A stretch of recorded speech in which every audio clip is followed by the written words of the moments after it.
俄军一夜突破防线，攻入乌克兰腹地。乌克兰防线出现多处漏洞，美军无人僚机招标计划落下帷幕，中标者令人出乎意料。乌克兰将艾布拉姆斯撤出前线，美空军8.5亿美元用于核武器升级。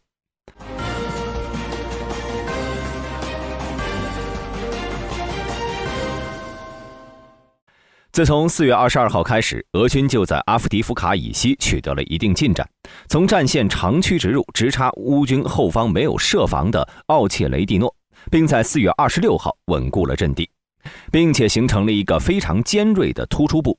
而且呢，在写稿时，俄军正在从突出部内扩散，尝试在乌军防线内部开花。目前，新巴赫穆蒂夫卡和索洛维耶夫已经陷入了俄军的控制。之所以出现这种情况，主要是驻守铁路的乌克兰第115机械化旅尚未稳固阵地，便遭到了俄军的猛烈进攻。115旅是俄乌战争开始后的新旅，无论是武器装备还是兵员素质都相对较弱。在俄罗斯航空炸弹的攻击下，115旅不得不放弃阵地，但俄军并没有追击，而是大胆地采取突击战术，沿铁路长驱直入2公里，直取乌军没有设防的奥切雷蒂诺，并且沿着突出部向南进攻，在4月24号占领了新巴赫穆迪夫卡，并且继续向西进攻。根据俄罗斯媒体的报道，在阿夫迪夫卡西北部，俄军已经投入了1个师左右的兵力。然而，从4月18号以来，俄罗斯在该地区付出了巨大的代价，但仅仅将战线推动了5公里左右。大兵认为，阿夫迪夫卡西部乌军原本的战线是固若金汤，侧翼部队可以相互照应，不让俄军找到可乘之机。但115旅的撤退让乌军的防线出现了漏洞，俄军可以借机从北向南进攻，夹击阵地中的乌军。面对如此之大的压力，乌军很有可能不得不放弃其坚固的阵地，转而继续向西方转进，依托城市和村庄作为掩护，尝试用巷战拖延俄军。值得一提的是，乌克兰的王牌部队第47机械化旅也处在这道防线之中。希尔斯基不会坐视该部队陷入俄军的包围，如果不能在短期内挫败俄军的进攻态势，那么放弃阿夫迪夫卡以西的防线几乎就是定局了。有的观众可能会说北约的军援马上就来，情况未必这么悲观。然而我们要注意俄军之所以能突破防线，乌军火力不足虽然是原因之一，但却不是根本。大兵认为，乌克兰军队如今最致命的弱点就是缺乏兵员。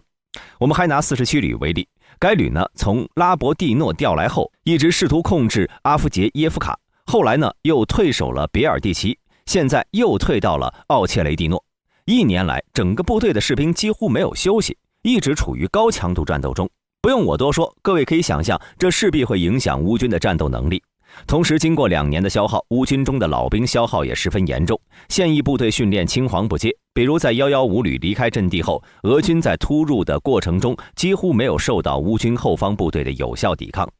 所以北约的这次援助虽然能缓解乌军火力不足的问题，但却不能从根本上治疗乌军长期征战积累下的顽疾。不过，纵观整条战线，俄军虽然在该方向取得了一定的战术突破，但难以在短时间内转化为战略上的优势。所以下一步，俄军应该还是会将重点放在恰西夫亚尔。说完阿夫迪夫卡，我们再来看看其他方向。俄罗斯在北部的动作愈发明显。乌克兰边防局4月25号称，乌克兰军队最近在苏梅州边境击退了一个俄罗斯破坏和侦察小组，该小组的人数在10人左右，双方爆发了枪战，并且乌军发射了迫击炮，随后俄军撤退，具体伤亡不明。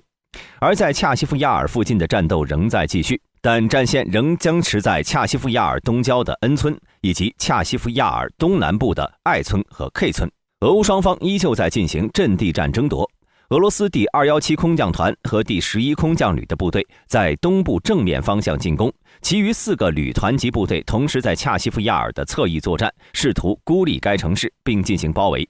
大兵认为，经过1个星期的强攻，俄军依旧未能进入恰西夫亚尔的主城区，这可能让他们意识到直接占领该城镇并非易事，所以他们可能会采用和阿夫迪夫卡同样的战术，也就是从侧翼进攻，包围城镇，分割乌军阵地。所以接下来的一段时间呢，恰西夫亚尔的主城区的战斗可能会减少，而在侧翼，俄军会加大攻击力度。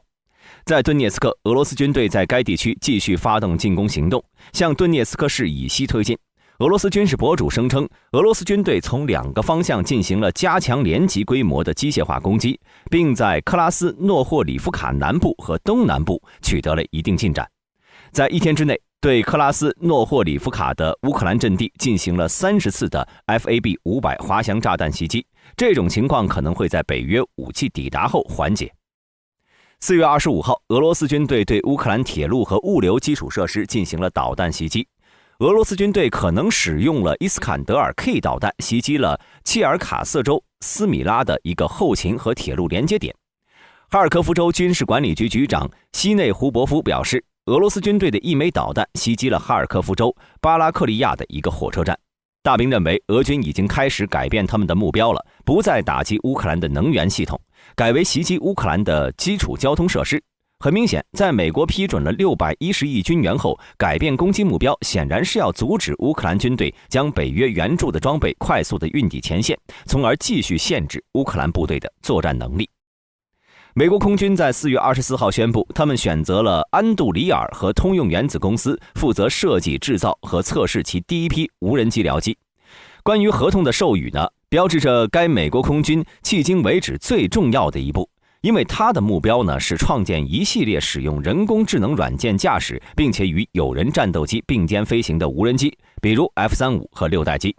空军部长肯德尔表示，就在2年多前，我们宣布了我们的意图。现在在2024财年预算颁布后，我们正在向2家公司授予合同，以创造具有代表性的测试品。我们所取得的进展证明了军队和工业界的宝贵合作。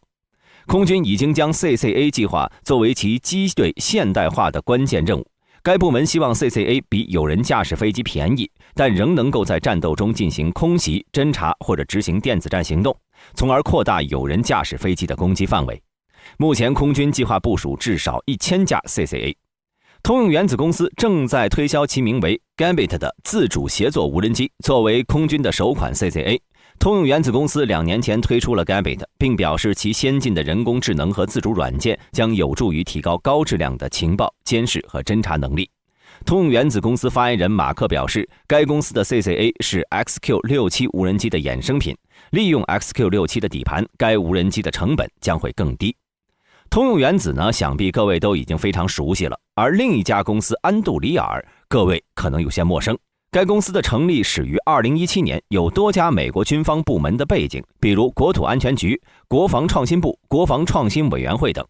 自从创立以来呢，该公司推出了多种高科技设备，但销量都不理想。在2022年，由于当时美国的边境政策，国土安全局以2.5亿美元的价格从该公司购买了一批监视塔，用于监控美墨边境。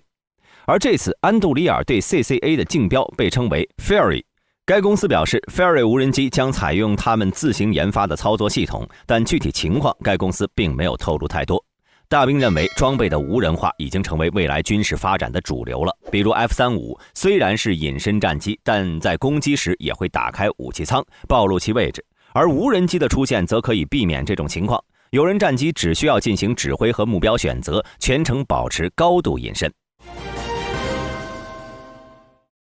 乌军从前线撤出艾布拉姆斯。4月26号，根据美联社爆料，参谋长联席会议副主席克里斯托弗·雷迪格上将以及2名美国军方官员透露，乌克兰目前在与俄罗斯的战斗中不再使用美国提供的艾布拉姆斯 M1A1 主战坦克。一部分原因呢是俄罗斯的无人机战术使他们很难在不被发现或者受到攻击的情况下作战。2023年1月，美国同意向乌克兰派遣了31辆艾布拉姆斯。此前，基辅进行了长达数月的劝说和演讲，认为这些每辆价值约1000万美元的坦克对其突破俄罗斯的防线的能力是至关重要。但从那时起呢，战场发生了重大变化，特别是俄罗斯侦察无人机和反坦克自杀式无人机几乎是无处不在。这些武器使得乌克兰装甲力量的生存率持续降低。目前，美国向乌克兰提供的31辆坦克中有5辆在俄罗斯的袭击中丧生。同时，用于训练乌克兰军队的艾布拉姆斯坦克已经提前抵达德国，正在前往格拉芬沃尔陆军基地的途中。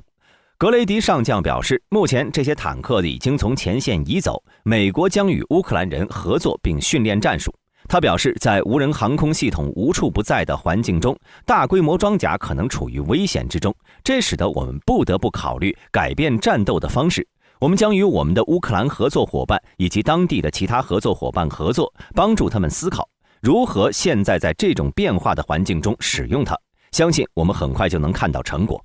最近的一揽子援助计划，包括了拜登签署的610亿美元军事援助计划，也反映出了乌克兰军队在不断演变的战斗中改变自己的战术。本周的援助强调了反无人机能力，包括专门对抗无人机系统而改装的.50口径子弹、额外的防空系统和弹药，以及许多更便宜的车辆，包括悍马、布拉德利步兵战车和排雷车辆。